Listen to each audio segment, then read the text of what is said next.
Pam Bondi thought she could dodge every question until Senator Mazie Hirono cornered her with facts, names, and receipts. What followed wasn't just a tense exchange. It was a glimpse into how political power is reshaping justice in America. Said his predecessors did fully investigate. The second and third 1023 forms relate to the first in that they reference potential Biden family criminal conduct. Senator Johnson and I made these two public, and we simply want to know whether the government has investigated what it found, and if not, why not? Senator Hirono. Thank you, Mr. Chairman. Ms. Bondi, FISA Section 702 will expire in 6 months. In response to my questions for the record, at your confirmation hearing, you said you did not have experience with FISA, but if confirmed, you would consult with experts at DOJ. Now, you've had that opportunity. Do you support adding additional safeguards for searching Americans' communications in the 702 database? Senator, Section 702 is a vital source of foreign intelligence and instrumental in keeping Americans safe. We also take individuals' rights of Americans, their individual rights of all Americans, very seriously. And many statutory reforms to FISA have incorporate safeguards. They have to incorporate safeguards to protect our civil liberties. The Department of Justice looks forward to working with you to discuss anything regarding 702. Appreciate I believe that. my staff, and Senator, I also want to thank you for this hearing. Your staff met with my staff, and I greatly appreciate that. Thank you. We're going to be working on 702, so I appreciate the openness to further amending 702. At your confirmation hearing, you assured me that it is the Department of Justice's decision to determine what cases will be prosecuted. Last month, the U.S. Attorney for the Eastern District of Virginia was forced out. President Trump then posted the message behind me asking about prosecuting James Comey. You then appointed a new U.S. attorney who within days secured an indictment against James Comey. That social media post behind me saying, "What about Comey?" was directed to Pam. Are you the Pam that the president was referring to? I'm sure I was. So it's very clear to me that when the president posts something like that, that he considers the DOJ to be his law firm and you his lawyer. And in fact, very shortly after the post to you, Comey gets indicted.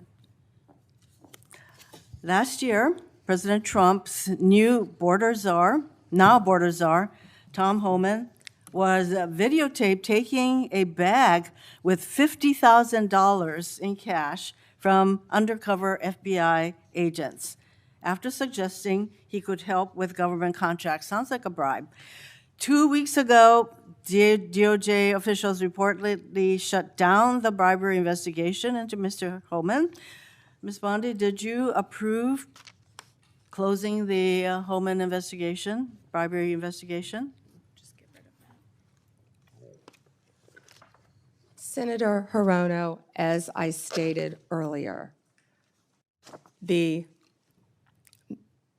Department of Justice and the FBI conducted a thorough review, and they found no credible evidence of any wrongdoing.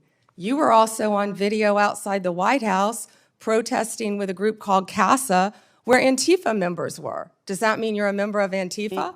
You know, I simply asked the question as to whether or not you approve the shutting down of the investigation, Mr. Homan. I have to assume that you did because the FBI reports to you. But the American people would look at the situation where this person is taking a $50,000 in cash, no less, and you testified today that a thorough investigation was done. Now, I have to assume, I conclude, that since no wrongdoing was determined, that in answer to Senator Whitehouse's question, he kept the money. he kept the money, and I hope that he put that on his tax returns as income. Next question. Over 1,200 rioters were convicted of charges related to January 6th. President Trump has since pardoned nearly all of them.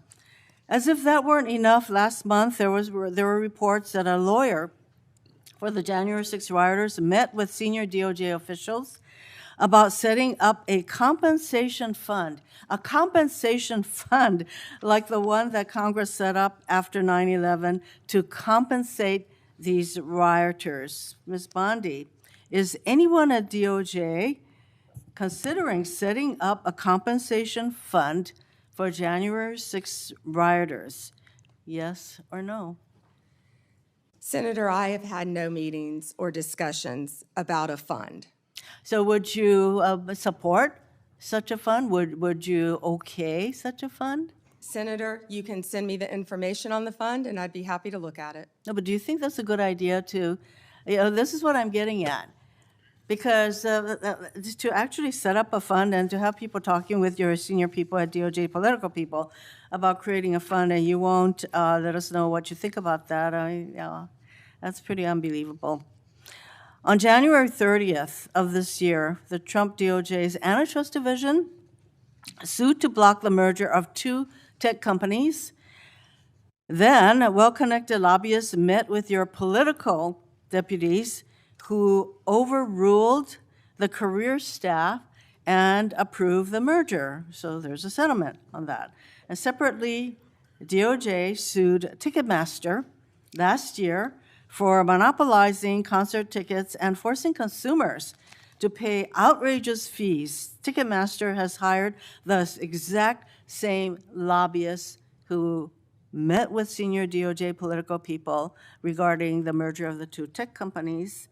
So my question is, Ms. Bondi, have lobbyists met with your political deputies about the Ticketmaster case?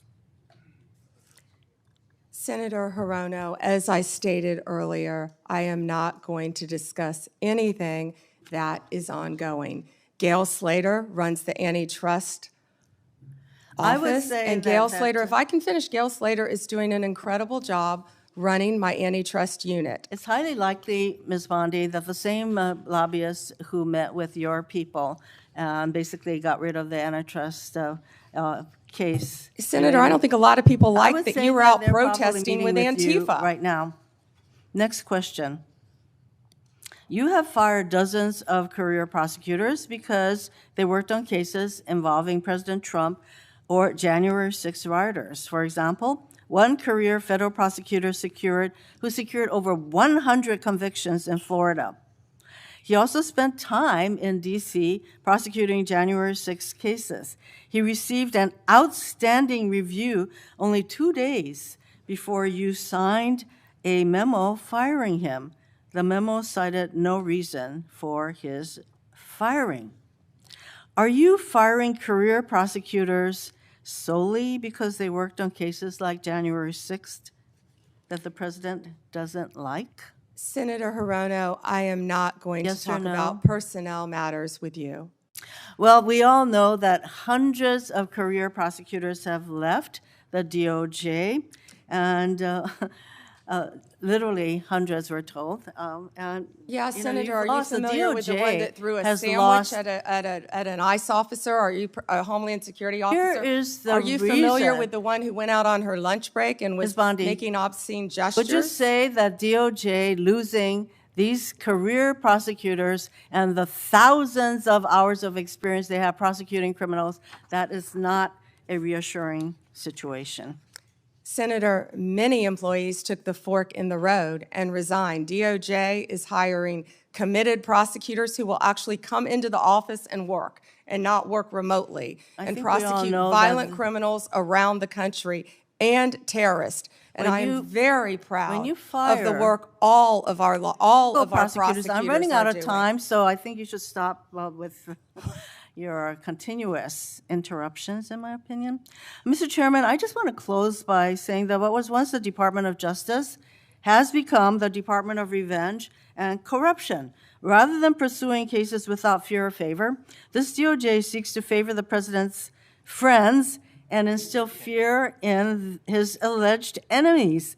If you're a friend of the president, this corrupt DOJ will bend over backwards to help you, just like it dropped the bribery investigation of Tom Homan, like it's considering paying money to January 6 rioters, and like it has put antitrust enforcement decisions in the hands of well-connected lobbyists. But if you're on the wrong side of this president, you will face the wrath of DOJ, no matter what the facts, law, or justice support. James Comey is indicted days after the president's social media directive. Experienced career prosecutors are fired just because they were assigned to work on January 6 cases. Blue states are sued to get highly sensitive private voter data, whereas red states are left alone. The double standard is clear, and the American people are waking up to the corruption and favoritism and the lawlessness at the DOJ. Thank you, Mr. Chairman. May I respond, Chairman? Yes. May I respond? Yes, you may respond. Then Senator Kennedy. Thank you. The double standard is crystal clear, Senator Hirono, crystal clear, because you didn't complain for 4 years when President Trump was being targeted by Jack Smith, by the last Justice Department. But the American people spoke loud and clear when they overwhelmingly elected him. The two-tier system of justice is over. Senator Kennedy. Me? Yes. What we just witnessed was not just another tense moment in a Senate hearing. It was a revealing confrontation that exposes the deep erosion of institutional integrity in today's Department of Justice under Trump's leadership. Senator Mazie Hirono came in with facts, specifics, and receipts. She methodically laid out a pattern of selective justice, a department that seems to operate not as an independent law enforcement body, but as a political arm for the president. She cited concrete examples: the abrupt indictment of James Comey right after Trump's social media post directed at Pam Bondi, the apparent shutting down of a bribery investigation into Trump's own border czar, and even reports of discussions about creating a compensation fund for January 6 rioters. Now pause and think about that. A compensation fund for people who attacked the U.S. Capitol. If true, it represents one of the most shocking moral reversals in American law enforcement, rewarding insurrectionists while punishing those who dare to hold power accountable. Throughout the exchange, Pam Bondi's responses were evasive, defensive, and laced with political counterpunches. Instead of directly answering whether she approved shutting down investigations or firing career prosecutors, she repeatedly deflected and tried to turn the tables, bringing up Antifa protests, personal jabs, and unrelated accusations. This is a pattern we've seen time and again from officials trying to shield the administration's actions behind smokescreens and whataboutism. But Hirono didn't let go. She pressed on the pattern that prosecutors who pursued January 6 cases or investigations involving Trump allies were being systematically pushed out, while lobbyists and political operatives were being ushered in. Her larger point was unmistakable. This isn't about isolated cases. It's about a corrupt culture taking hold within the DOJ. And when she said, what was once the Department of Justice has become the Department of Revenge and Corruption, that line hit with the force of years of frustration, not just hers, but millions of Americans who see a government where the rules apply differently depending on who you serve. Then came Bondi's rebuttal, and in many ways it confirmed exactly what Hirono was warning about. Bondi didn't engage with the substance of the questions. Instead, she flipped the narrative, claiming there had been a double standard against Trump in the past and that now the two-tier system of justice is over. But listen closely to that phrase. It's chilling. She's essentially saying, now that our side is in charge, we're correcting the balance by turning the weapon in the other direction. That's not justice. That's retaliation disguised as reform. This exchange matters because it lays bare the real danger of politicized justice, where accountability is no longer about truth or law, but about loyalty. If the DOJ becomes an instrument of political vengeance, then no citizen, no journalist, no whistleblower, and no opponent is safe from state power. And that's what Senator Hirono was trying to sound the alarm about. When the mechanisms of justice, indictments, investigations, prosecutions, are guided by presidential tweets instead of evidence, democracy starts to rot from within. Pam Bondi's dismissive tone and partisan retorts may play well to her political base, but they send a dangerous message that protecting the president's interests outweighs protecting the public trust. This wasn't just a fiery hearing. It was a window into the transformation of America's justice system into something unrecognizable, a system where the powerful dictate who gets punished and who walks free. As Left Lens, our job is to look beyond the spectacle and connect the dots. What we're seeing here isn't just one senator's frustration or one attorney general's evasion. It's the culmination of years of institutional decay, where political loyalty now outweighs professional integrity. And for viewers watching this, the takeaways should be clear.